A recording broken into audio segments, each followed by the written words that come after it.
It's not Flavorful Friday, but it's Thursday. Do we have a name for it? Terrific Thursday. Yeah, pretty soon it'll be every day I'll be doing this, which is fine. That'll be fun, actually. We'll see where it goes. But thanks for coming. The recipe should have gone out. We're going over, a couple elements of a dinner, basically. And then I threw in dessert as well. So we're doing like a charred curried vegetable. This is something we do in the cafe once in a while. It's a technique that's not that different from what most of you would do if you're like roasting a vegetable. The only difference is the temperature's a little bit higher, and I usually toss it with a little bit of water so that the items like the cauliflower and broccoli have a chance to absorb a little water. It kind of steams them for a few minutes, and then the water goes away and it chars them and burns them a little bit. So if you like grilled steak or grilled vegetables with that sort of charred flavor, this is a simple way to do it in your house in the oven. So we'll go through that. We'll do the vegetable. The chicken is similar. I'm just using one of our spices from here that we make in the Uala Leaf Cafe, and then roasting it at the same time at the high temperature. And we're using thigh. I'll talk about it later. You could also use breast if you wanted to, or leg, or other parts. You just have to watch the amount of time that you put it in the oven, because chicken can tend to get really dry. And then I cook some rice, and I'm going to do a simple dessert with fruit and fruit juice, coconut milk, kind of like a rice pudding. So that should be pretty simple and straightforward. So any questions up front? Are we good? We're good, Chef. Cool. The other thing I would say, you guys, on the recipe that I sent out, the vegetables that I have here, I mean, maybe you don't like broccoli, you want to use another vegetable, that's fine. It doesn't really matter what vegetables you use. The key is really making sure that you're thinking about the texture and how long it takes for them to cook. So if you take zucchini and a carrot, for example, maybe you can see the thickness that I cut it. The carrot is cut about a third the thickness of the zucchini, because the carrot has a lot more fiber, takes longer to cook, and we want them all these vegetables to come out perfectly cooked at the same time. So the control that you have in the cooking process starts with the way you cut it. So if you were to cut the carrot 3 times thicker than the zucchini, you'd be in trouble, because the carrot would be undercooked and the zucchini would be overcooked. So it doesn't really matter. Maybe you like yours a little bit more al dente, you can cut them the same size. But just keep that in mind, that your control of the way your finished product turns out begins when you start chopping. Now, if you're buying frozen vegetables already cut, then, which you can do, that works too. Make sure you thaw them and dry them. But you lose a little bit of control of what you'll be able to do with it, okay? So what we have here, I got the medley of peppers. I've already got those cut up. Bell pepper, regular green, and peppers are so expensive now, it's crazy.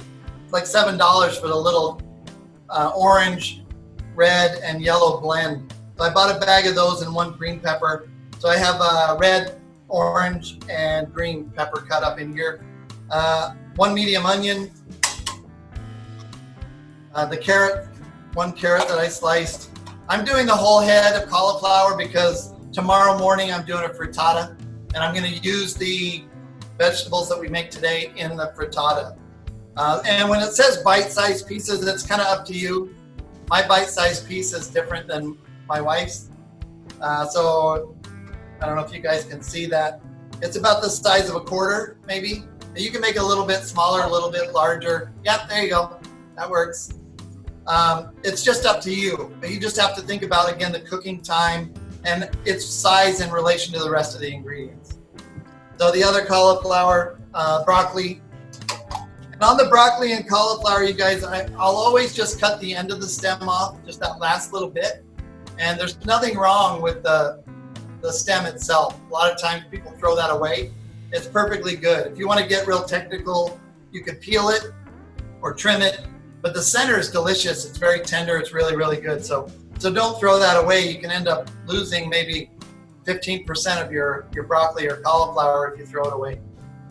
So we've got that, the zucchini. I almost got a yellow squash, but I kind of have too much stuff here already. And then the crushed garlic. So this garlic I just crushed simply. I'll try and show you. I think you can see. I crushed most of them here.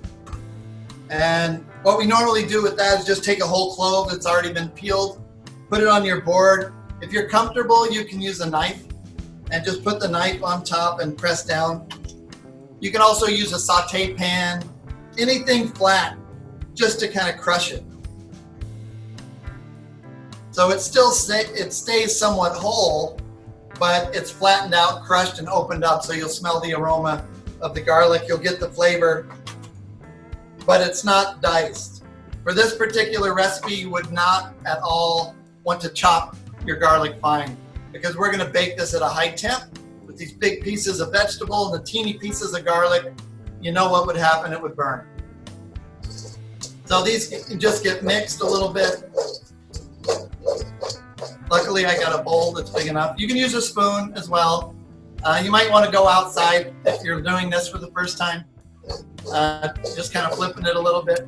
And that gets them mixed together. And then what I'm putting on it is curry powder. I like the blend that they make at Kapiolani.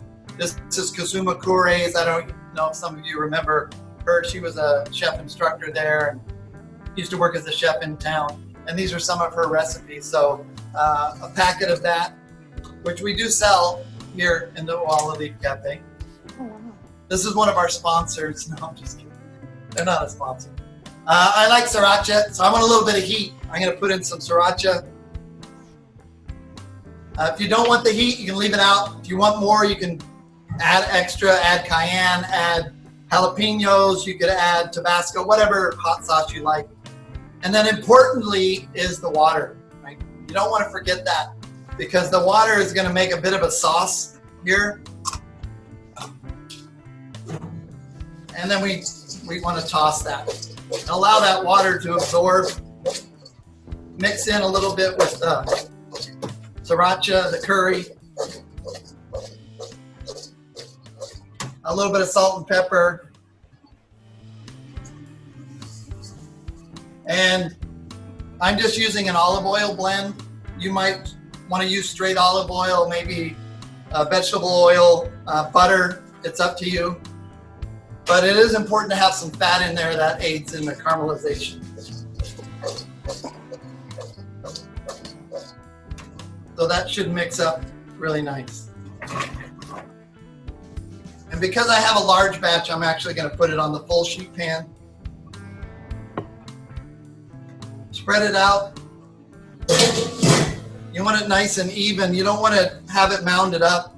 What happens here is you cook the outer part, but you're not going to get the vegetables that are underneath. So don't overcrowd your pan. Make sure that it's spread out nice. And that's got good color. Eggplant in here would be nice as well. There's just lots of different vegetables that you could put in there.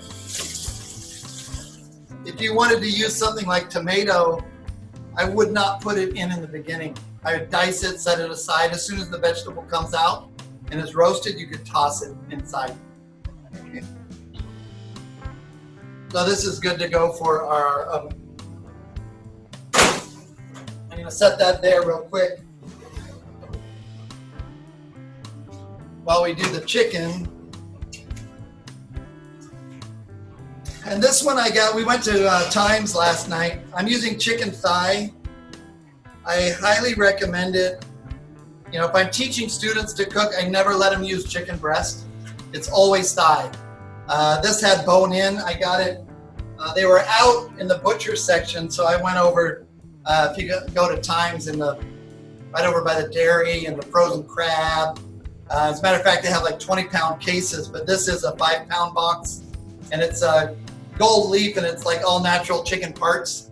But they put the details on the sticker here. You probably can't read, but it says chicken thigh. So this was skin on, bone in, chicken thigh. Now I removed the bone because I want it to cook more quickly. You could leave the bone in. A lot of people love it like that, especially in Hawaii, so there's no problem there. You have to be careful because to cook it all the way through and to heat the bone up and the meat around the bone, it takes a little bit longer. And if you're baking it at a high temp, like we are tonight, 475, you might burn the outside and the inside will just be starting to get done. So you have to be careful there.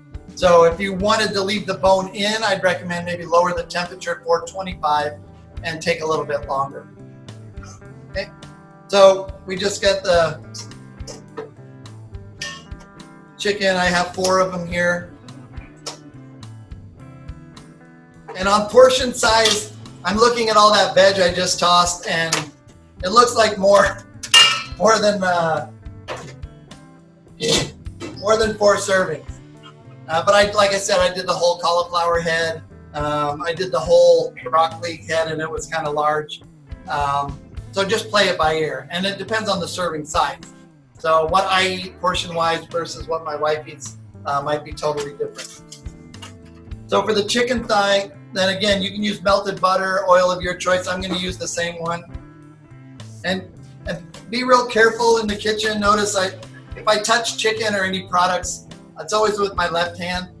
And then I still keep my right hand clean. So if I want salt, pepper, something like that, or I want to use the oil, I have a clean hand. And then of course I'm working next to a sink where I can wash it. And then I have the Uala Leaf Hawaiian blend. So this has like mamaki leaf in it, sweet potato leaf, Uala leaf, actually a bunch of different spices, olena, a little bit of sugar, a little bit of salt, one of Mahana's specialties. You can buy this in the cafe as well. And I'm seasoning both sides. So I season one side, I turn it over.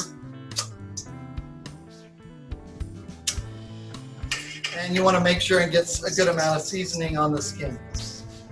If you want to lift the skin and pack seasoning underneath, that's great too. A lot of times people do that. But you should have a nice visible coating of seasoning. I'll always say that. You should be able to see the seasoning. It should be visible. And then I just have a smaller sheet pan. I'm going to line this one. I probably should have lined the other one. I think in the recipe I recommend you line it because especially with the charring that we're going to be doing, it's just going to be a pain for me to wash later on. But I spread these out. If you're doing a smaller batch at home, you absolutely can put it on the same pan as the vegetable, but just don't lay it on top of the vegetable. You want to make sure that the veg is on one part, the chicken is on the other side. It's fine for the juices and everything to flow together if you're serving that together, or you're serving it to someone who's not vegetarian. That works perfectly well. But you don't want to take away from the flavor that's going into that. So now you can, I think you can see, or maybe sort of see. I don't know. I need a little more seasoning on top. Put that on. And this one will be ready to go. So again, this is going to be, I think I put 15 minutes on there roughly, probably 12 to 20 minutes, but we'll check it. I set the timer at 13 minutes, so we'll check it at that time. So I'm going to put this in with the vegetables right over here. Chef, I have a question while you do that. I have a question for you when you come back, Daniel.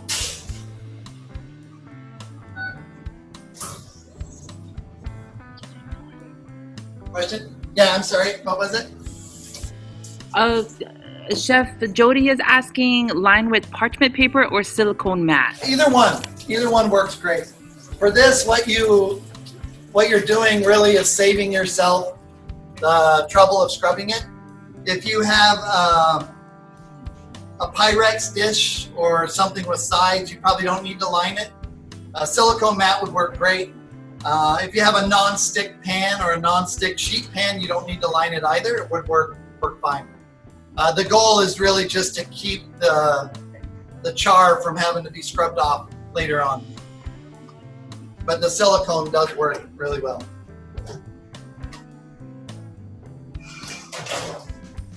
Okay, any other questions?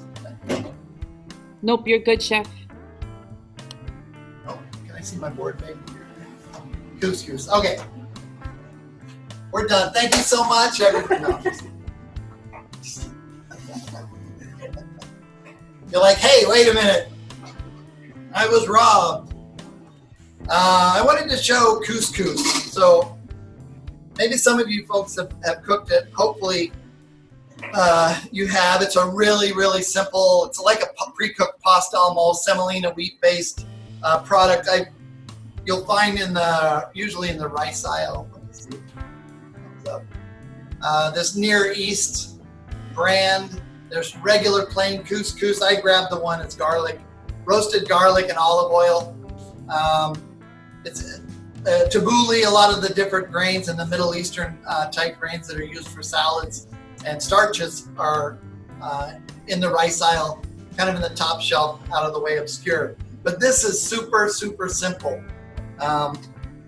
You're just basically taking your liquid, in this case it's water, and this one box asks for a 1 1/4 cup of water. And then you can see the couscous. It almost looks like cornmeal, like a really coarse polenta cornmeal, really small little pieces of pre-cooked pasta. So I know no one's ever done minute rice, but in a sense, this is kind of what it is. It's almost like minute pasta. So what you do then is flavor your water.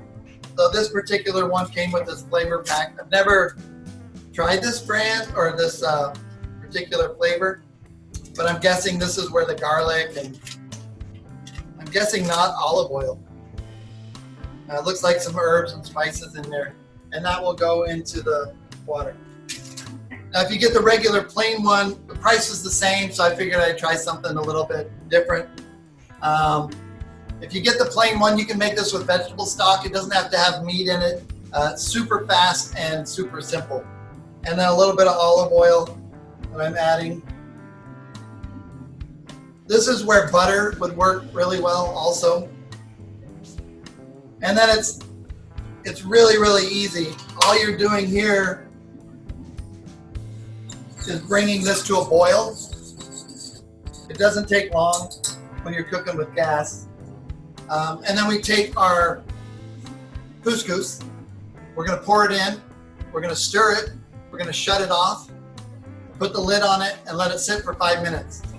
And then it's done. We just come back, we fluff it with a fork. So if you're ever in a hurry to create a starch, or you don't have rice, or you want to try something a little bit different, much quicker than pasta, much quicker than rice from scratch, and something just a little bit different. So you can see this is coming up to a boil. And I don't know if you can tell this, there's spices and whatnot in there. Maybe. Not too high def. But it looks like parsley, pepper. Actually, I think I'm going to add a little bit of black pepper as well. Has anyone ever made couscous before? It's not that popular in Hawaii. Okay, now it's boiling. I'm just going to dump it in.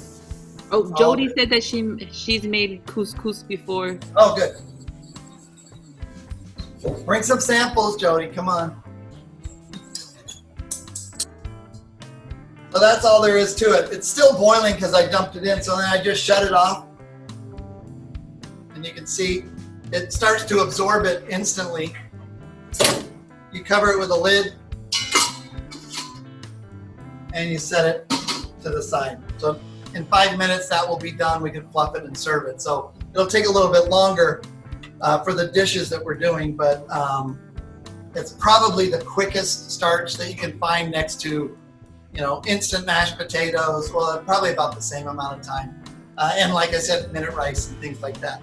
Although Alice has, what's the microwave rice that you do? She buys the Japanese microwave pre-cooked rice, individual portions. It's actually really good. Just taking a shortcut there. Okay, any other questions at the moment? All right. No, we're good, chef. I'm sorry? We're good, chef. You're good? All right.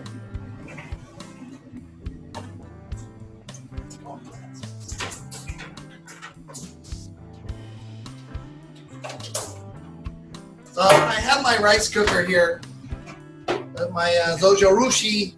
I had another smaller one, but it wasn't working, so I had to transfer it into this. Hopefully it turned out. But on the bright side, no one's tasting this, so I can just say how delicious it is, and the rice is raw, but you won't know, right? No, it should be cooked. But I want to show you one other trick. I didn't set up to actually make a dish, but when we do our course on like 1 day of prep, 5 days of meals to like create efficiencies and stuff, one thing that I always recommend for folks to try is using your rice cooker as a steamer when your rice is done. So I think Steve posted a link on our it's our YouTube channel for the Uala Leaf Cafe, where he shows this technique with a couple different items. But what you do basically when your rice is done, you open it and immediately top it with easy, quick cooking items like spinach or small cut vegetables. Shrimp works really well. Tofu works really well. Items like that. I try to stay away from things like chicken or beef or pork. Most of those you don't normally want steamed anyways. But if you were to use chicken, it would have to be cut very small. Works great for fish. So you pop it open, you lay, say, a bed of spinach down, drop a few shrimp, maybe some sliced bell peppers, a couple of diced tomatoes. You close it and let it sit 20 to 30 minutes while you go about your business doing whatever.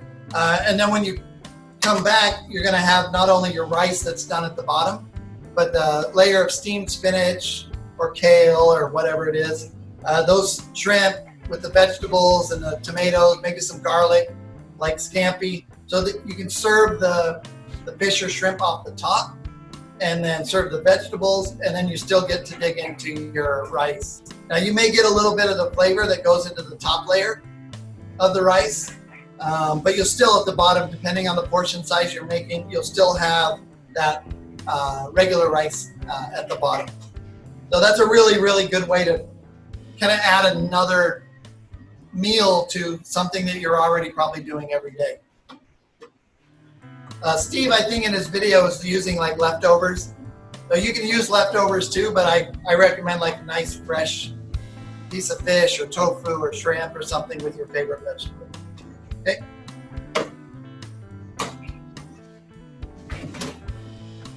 And then here I've got my rice. This particular rice is a blend. It's the same rice that we used for commencement. It was a blend of brown rice, short grain rice, and Thai sweet sticky rice. So in the recipe that I gave you for the dessert, I mentioned that you can use any kind of rice you want. It sort of just depends on what it is that you want to do. But just keep in mind that the flavor is going to be different. Thai sticky rice tastes a little bit different than basmati, than jasmine, than short grain, than brown rice, than wild rice. So you can get creative and create your own blend, or you can go with just your single favorite flavor of rice. And I'm just cutting this up a little bit to loosen it.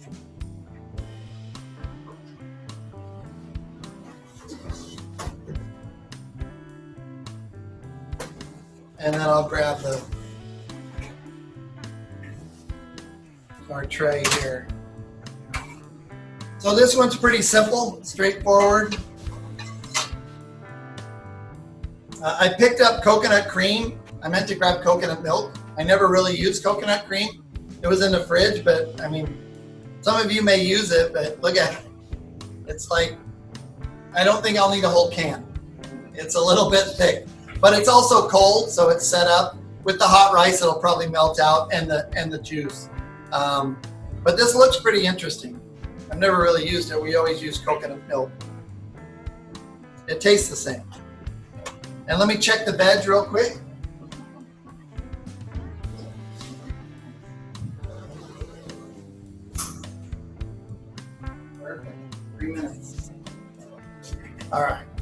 So this is really easy. We, excuse me, went to this Times and just, we got Kerns. Kerns was 5 cans for $1, I think, or four cans for $5. So $1.25 per can. And we were also looking at Uala and some of the other nectars that you can buy, but they were like $5 just for one. So it's up to you. You can add whatever flavor. So we just got a can of mango, and that's going to make our sauce. A little bit of the mango nectar.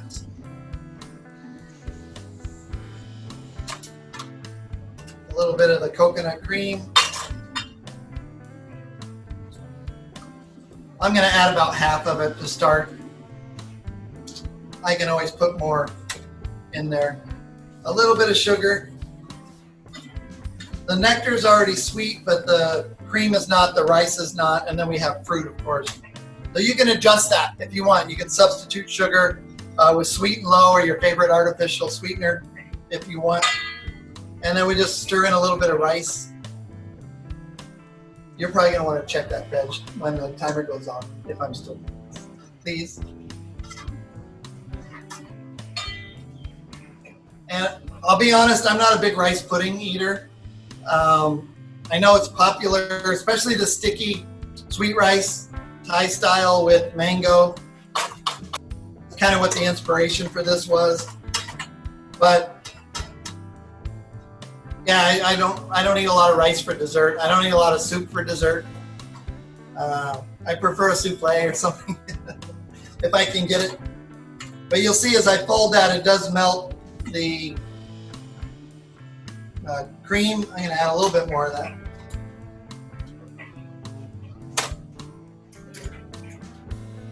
And then taste it. I thought another thing that would have been nice in this is a little bit of green tea powder, a little matcha powder. That would make it really nice.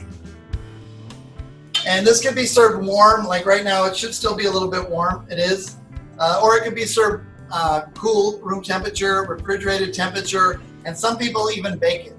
So if I were to crack an egg in this, or even just put it straight into a casserole and into the oven and bake it, it would form a crust on top. The rice would absorb the liquid a little bit more, and it would change the texture.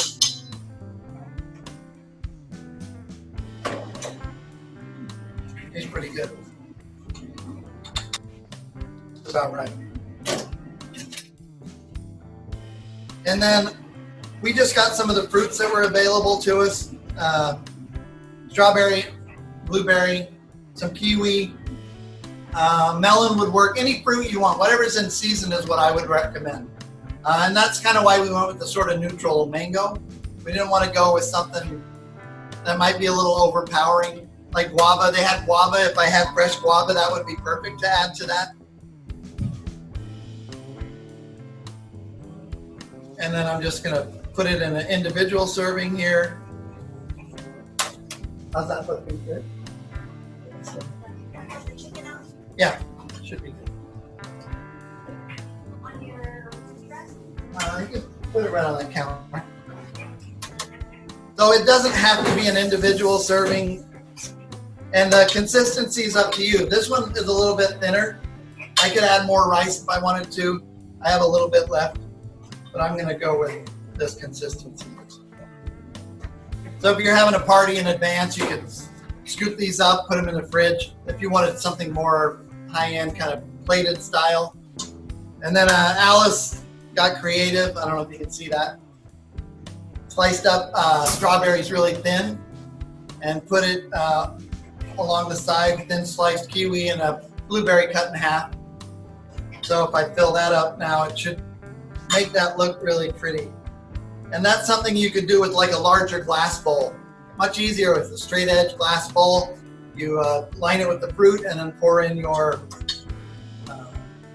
rice pudding, and it works perfect. So this is a little bit larger maybe than one serving. It depends on how much you like the pudding.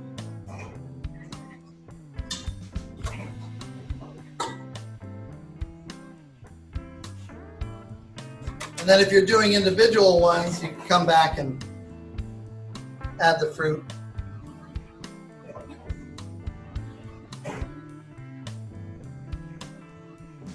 Kind of like 4th of July, red, white, and blue. A little spoon of that cream on top might actually be good too.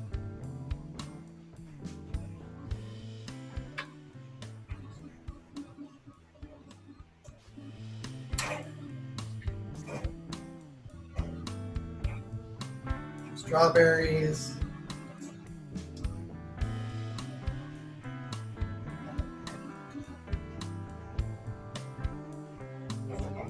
And some kiwi. Can I get one of those mixing bowls next to you, Alice, please? So that's one option for your, I don't know if you guys can see that. Might look nicer if I put a little piece of mint on it. I don't know if that shows up. Right, the camera. Sort of. Don't smudge the camera. Whoa. Whoa. Right?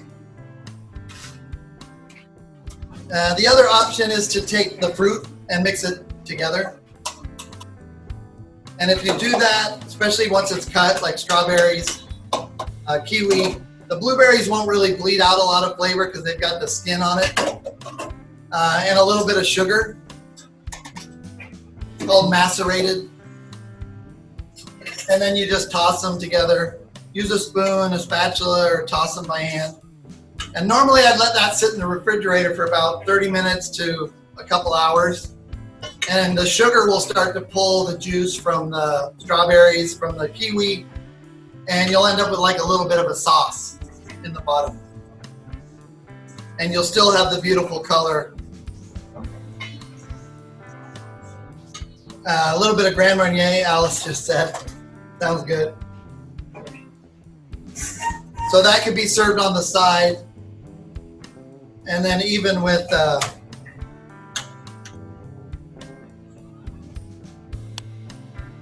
Chef, I know you can't see, but my mom was showing you her end product. All right, let's see. Mom, share. Yeah, let me see. Oh, my grandmother's eating it. Hey, all right. Yeah, look at that. Beautiful, beautiful. And then I'll cut a strawberry fan. So this is really, really simple. It's a technique. You'll see a lot of the times where you're basically slicing a strawberry, but you don't go all the way through. You just slice through about 90%, and then it stays together at the stem. So if you turn it upside down on the stem end, kind of hard to do it while you're holding it up. But here, the trick for me, I don't know if you guys can see this, sort of, kind of, or Alice has the board, is to have your knife at an angle. So the tip is hitting the board, but there's space underneath, right? So you don't have to worry about going all the way through. If you hold it flat, you could go all the way through the strawberry. Just come down like this. I'll try to do it like this. So my tip of the knife is hitting the board, but it's not going all the way through the strawberry. So you can do like 5 or 6 slices. Do it as thin as you think you can do it. I got to switch for the last couple.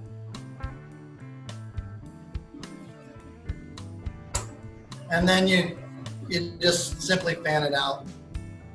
And you end up with a nice strawberry fan like that. And that would probably be a good thing to put on top of a larger serving. Remove the stem and put a mint in there. And then that would be a bit of a larger portion. So if you're doing a luau or a party at the house, you could do this and a larger bowl like I mentioned earlier. So that would work perfect. Okay. Thanks, Alice, my sous chef. I always drag her out and make her do this stuff. You'll see her at 7 tomorrow morning.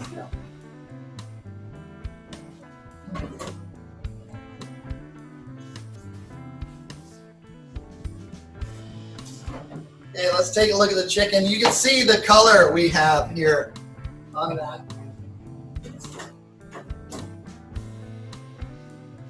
And even on the vegetables. And that's exactly what we want. We want it charred.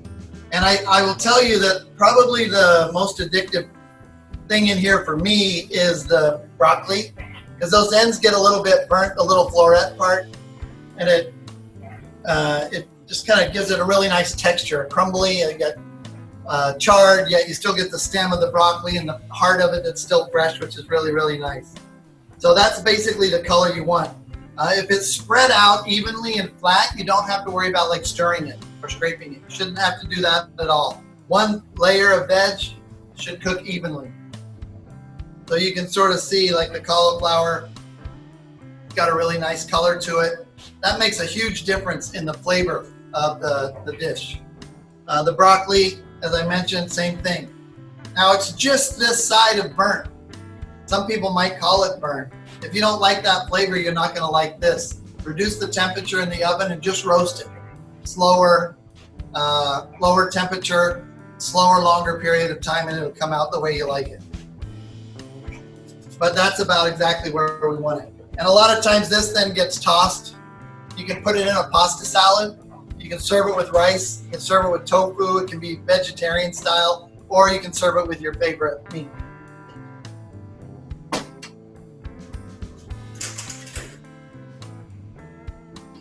Now let's take a look at our couscous. Just pulling the lid off of this, and you can see it's almost set up like a cake, where you come and you then fluff it. Usually you use a fork, but I threw mine in the sink. No, and I'm not digging. It's sort of like rice. If you're ever cutting rice after it's cooked to make sushi, you want to kind of aerate it a little bit. So that's what I'm doing here, is just scraping it off the top. And you can see it ends up a nice, almost like rice, nice and fluffy. And this will hold for a number of hours in a warmer room temperature. Throw it in your rice cooker. It also makes a good cold salad. So you could cut these vegetables up, toss them in there with that, a little bit of your favorite vinaigrette, and you'd have a nice cold salad. All right. So that's good. Our chicken looks good. Awesome. And we just need a plate.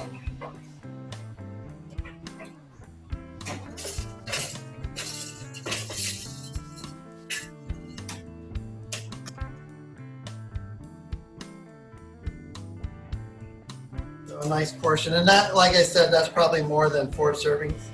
It depends. A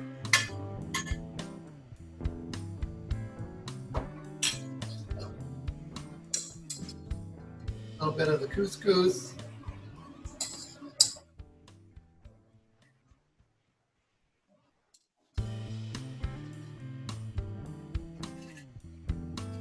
And 2 pieces of chicken. And I hope you guys can see. I know a lot of people might be scared to cook something at 475, like chicken, but look at the crispness. I don't know if you can hear it. It sounds like I'm hitting metal, but you've got really good crisp texture. All the fat from that skin basted the chicken while it was cooking. Your thighs have extra fat anyways, so it comes out perfect with the texture and the crispness. And you don't have to worry about a thigh getting overcooked. It's almost impossible to overcook a thigh. So we can just put a couple pieces of that.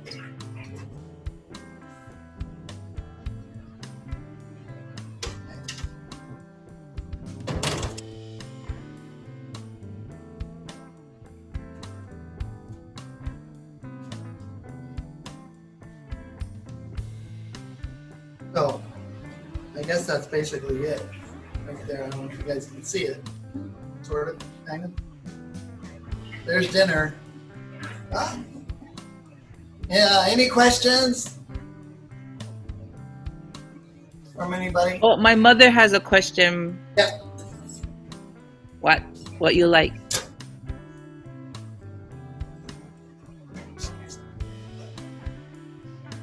Sorry. No, I don't have a question. I wanted you guys to wait a minute while my things come out of the oven too. Oh yeah, of course. I got all day. My next demo's in 13 hours. No problem. I have a question. Yeah, Jay. Can you hear me? Can you hear me? You didn't answer my question. Oh, well. What was the question? Yeah, we can hear you, Jackie. Oh, I wondered what store you went to get the couscous that had those extra ingredients. We went to Times, right down by Windward, straight down. Safeway has maybe a broader selection. You can get it in bulk, or well, you used to. I'm not really sure what's happening with the bulk items at like Whole Foods and Down to Earth anymore. But they would normally have it in the, self-serve trough, just the straight up one. And if you've got a favorite seasoning that you want to put in it, you wouldn't need the garlic one. You could use, my wife and I love Lowry seasoned garlic salt. That's really good. It's a good blend. Any of the ones we have here, fresh basil from the garden, whatever you've got would work really, really well for that. Thank you. Yeah, of course. Any other questions? Auntie Stacy from HR, Dan says that it looks delicious. I'll save it for you for tomorrow. Friday. We got one plate. Who wants it? Stacy, come on up. My wife raised her hand, sorry. Jody, what are you doing? Jody, get down here. Oh, I need tofu. Actually too, that reminds me. Jody's still not eating meat, but one of the tricks to a really good tofu is just what we did here. So if you take your tofu, dry it, firm tofu, season it with salt, pepper, and oil. Oh yeah. Let me see. Yeah, that looks good. One thing you'll notice, you guys, that's on a pan that's got the high sides. And I don't know if you guys have a fan. Is that a convection oven or? It's electric. Yeah, is there a fan inside or no? I don't think so. Oh, I don't know. What does that mean? It's an oven. It's a regular oven. So, because what happens if you put it in a pan where the sides are straight up or high like that, it doesn't allow the air to circulate as much. So it would take a little bit longer. So I can't really see, but it might not have as much char as you want. I always recommend you go with a flat pan, something flat. So it's all exposed to the heat a little bit more evenly. Whereas in a pan like that, it's sort of protected from the heat. You know what I mean? So shall I put it back in? I would, yeah. If you want to really see the char, or you could just take a little bit out and put it on a flat pan and let it char and then enjoy eating that. It's perfect either way, but if you want to try that char, you want it on a nice flat pan, because that can help trap the moisture too. The chicken's on the flat pan. It looks like it needs maybe another 5 minutes, but I know you don't have 5 minutes. No, I got time. No, it's only 10 till. No problem. So maybe, why don't you spoon out a couple spoons on the pan with the chicken? And then you can put the chicken and some of the veg back in, and then you'll have both. Okay. Yeah, because I'd really like to see folks experience what the charred flavored is. And honestly, sometimes, $4.85, $4.90, maybe a little bit longer. But what you're looking for is to make sure you get a little bit of that char on there. But I'll stick around and watch. Okay. How's it taste? What's Grandma think? If she takes a second bite, we'll know. Okay, there we go. All right. If she walked away, still a little cooking. Oh. If she walked away, we would have been in trouble for sure. So if you do that tofu that way, like I was saying, dry it, oil, salt, pepper, and then in a really hot oven, it'll crisp up the outside, blister it, caramelize it, give it some flavor, and then you can use it for whatever you do normally as well.